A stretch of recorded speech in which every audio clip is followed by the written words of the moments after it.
The tropical storm Florence cuts across a deadly path on the East Coast. The Coast Guard is out in full force, deploying more than 350 Guard members on a critical mission of rescue and recovery. Here with an update on those efforts, Captain John Reed, commander of the Charleston, South Carolina section of the Coast Guard. Thank you so much for taking the time, especially when you're getting ready for some response. Tell us what's happening on the ground and what the next steps are as the storm continues to sit and rain on North Carolina. Hey, good morning, Katie. Good morning, Pete. Thank you very much for having us on. First, I'd like to say our hearts and our prayers are with the people of North Carolina and those families with lost loved ones, as well as the tens of thousands impacted by Florence's wrath.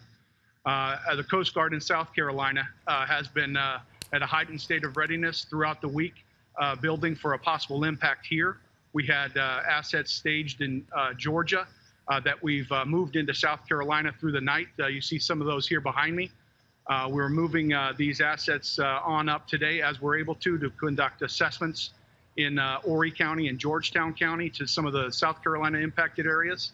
And we've been in contact with our counterparts in North Carolina, possibly moving a shallow water team, which was also staged earlier in Georgia for us, and moving that on through up into North Carolina. Commander, you have a lot of assets at your disposal that you're commanding. Where do you anticipate deploying them in the next day, day and a half, 2 days? The next day and a half, we'll be conducting those assessments I mentioned up in Horry County, which is Myrtle Beach area, and Georgetown County, where we might have environmental issues dealing with vessels washed ashore, as well as moving the shallow water team that I had mentioned up into North Carolina to help with the rescues of personnel stranded. And Captain, this is Ed, and one of your colleagues from Virginia was on Fox early this morning saying that now as daylight comes up and winds maybe start coming down, the Coast Guard in various areas will also be able to get some helicopters in there for the rescue efforts. I'm sorry, Ed, I just lost the audio there. The Coast Guard will be able to move. I couldn't hear the end of that. Yeah, absolutely, sir. With the wind coming down, hopefully in the next few hours, the light coming up, that the Coast Guard might be able to get helicopters that obviously you couldn't get out there in the middle of the night when it was dark and windy.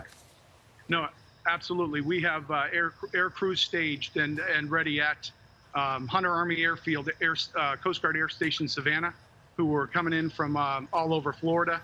And they were making flights last night up here to do some area familiarization, and we'll be pushing them up as soon as possible, integrated with the South Carolina National Guard and the emergency management